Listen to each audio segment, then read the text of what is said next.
Hi, my name is Sawyer with the introduction. Why would we want to change the voting age?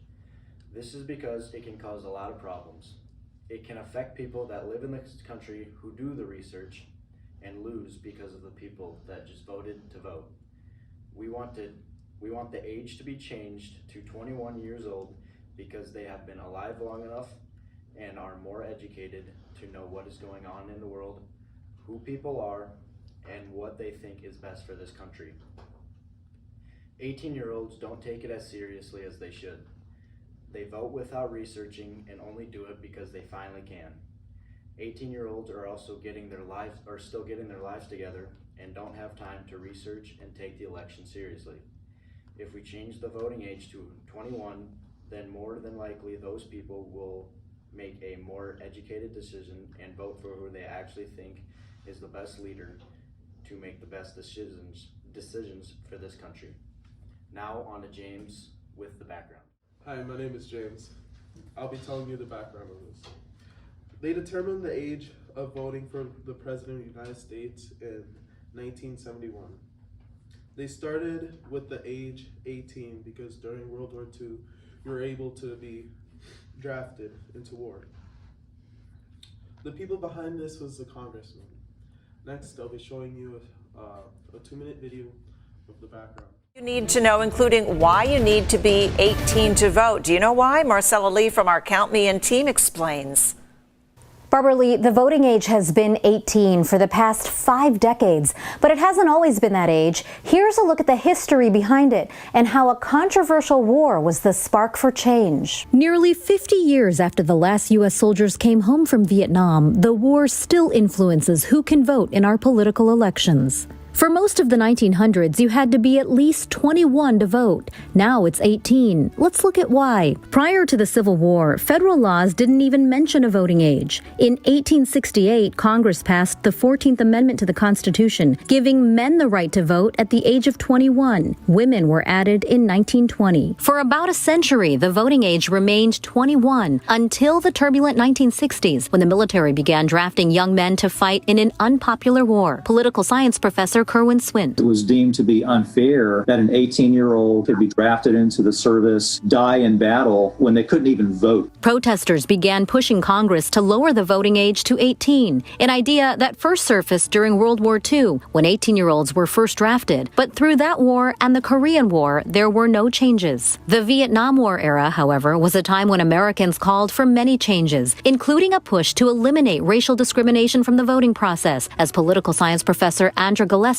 points out. Looking at other social movements that were helping to open up American society, it's not surprising that young people would make the push. The Voting Rights Act of 1970 lowered the voting age to 18 for national elections, and the 26th Amendment made the change to 18 permanent for all elections. And 18 is where it has stayed for the past 50 years. But some teenage voters here in California could soon get the chance to cast votes before their 18th birthday. That was the video on why the voting age was 18. Now on to Jameson and Gate. Me and Gate here got main event. Students and teenagers don't have enough time to do research about politics. So if we switch the age to 21, that's 3 more years for them to gain knowledge. They also don't have enough real-world experiences. By switching the age to 21, they'll almost be a full-grown adult, and by then, they'll have more experiences. Younger people are just going to follow what their parents do. With people being 21, they will watch the news a little bit more because they won't have to ask their parents all the time. Younger people don't cast votes as often as older people. The older you are, the more the world is going to affect how they are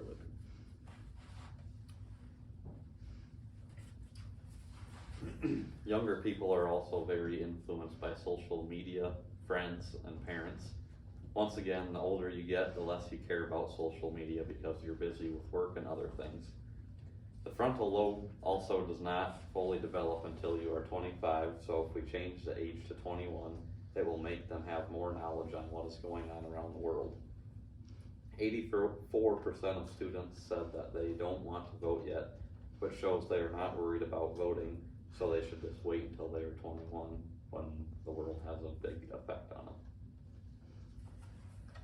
We got a picture here that shows a bunch of students in high school saying that they were too young to vote, proving their points that you should be at least 18, if not more, to vote.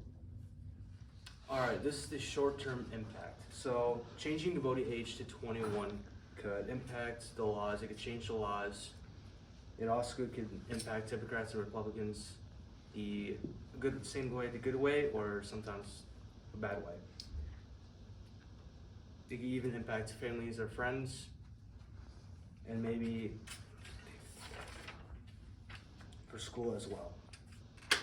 Additionally, older citizens could be less involved in politics than younger people.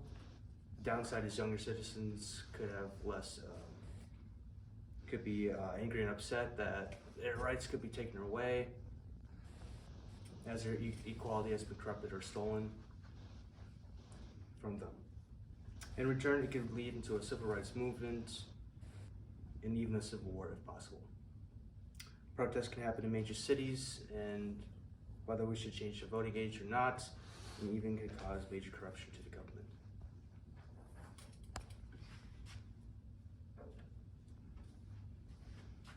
This is the picture I was doing, and then we're gonna go to Gus with the long-term impact. Hi, I'm Gus with the long-term impact on the voting age.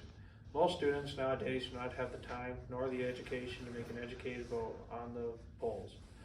They would either be peer pressured by their parents or by social media. And so that's why we're thinking that we should raise the voting age to 25 or to 21. The reason 21 is because that is the midway for most people. They're just getting their life together and they are just probably outside the house. They've been out on their own for quite a while. And we think that if we raised it to 21, we would have more voters come to the ballot more than we do now. And we also think that most voters, that the voting percentage would be on the rise more than it would be on a recent decline. And since people would have more years of experience on their own, realizing how the economy is, that we think that America would be on the rise instead of the recent decline. And since most people would be kind of angry about it, and I'm down with the conclusion. We believe that the voting age should be raised to 21. We believe this because 18-year-olds are still trying to get their lives together. They are still trying to move out on their own, and they're still trying to, deal with college, get moved in there.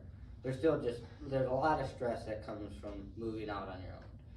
And because of this stress, we believe they don't have the time or patience to go vote. They don't have the time to go out and vote, or the time to care or look it up.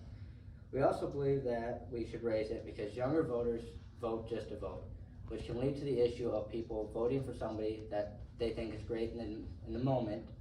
Then, 1, 2, 3 years down the road, they think, well, I don't want this guy no more. What was I thinking? Another reason is that younger people don't have the time and knowledge about politics, which can lead to an improper vote. And also, younger people are still highly influenced by social media, all that sort of stuff, family members, and we just want to raise it to get rid of the uninformed votes. Credits, these are all the sites that we use through all of the whole project, from the intro to the conclusion. Now on to some interviews what other people think about the voting age. What do you think about the voting age being switched to 21? You know what, I like it because in the world, you get more experiences as you get older and become more of an adult, and not just a high school kid. I'm here with Miss McGaffey. What do you think of the voting age being changed to 21?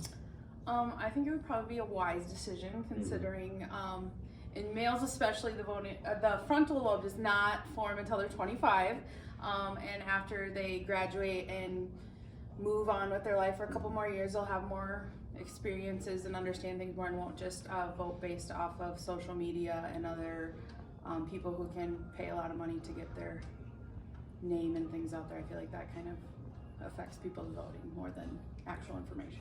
Perfect. What do you think about the voting age being changed to 21? Oh, I actually haven't heard that. Is that a real thing? It's what we're doing now. Okay, it's what you're doing. Okay. That would be really interesting. Do I think that should it be a thing? No. I think 18 is an age that you have a lot of responsibility that you're gaining in other ways too. And I think that 18-year-olds do have the education that they need to be an informed citizen. And it's a responsibility that is definitely able to start at the age of 18. Yeah. Perfect. What do you think of the voting age being switched to 21? How will it affect you? Well, it won't affect me at all, but it will affect you, Kate. I don't think it's a good idea. I think voting age should continue to be 18. I feel like if you can be a responsible adult at 18 and fight in our military, you should be able to vote and have your voice heard for our government process. Perfect.